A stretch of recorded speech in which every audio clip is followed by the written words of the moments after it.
مادرش به زندگانی میکنند همش خانه درش نیست چیز نه اما اینو عریضه کردن تشکیلات ما عریضه کردن مراجعه کردن که دستگیری کردن میتونید دومی اما توی گذرانه گفته ما کمیسیه شته مصلحت کردیم ها شرایط رو میبادره توی گذرانه میتونیم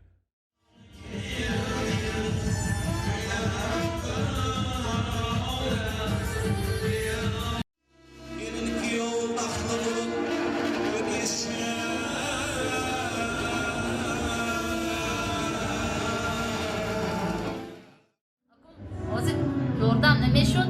اون که ما میکردیم قرض میبرداشته میکردیم سالی وای بیچاره وای قرضه مثال چند هزار میبرود واسه من همش دیده هم داشتم و یا بی حساب بی منت که داشتم وای کای و یا صاف میکرد نمیدونم و یا زندگی خودش بازیر که داشت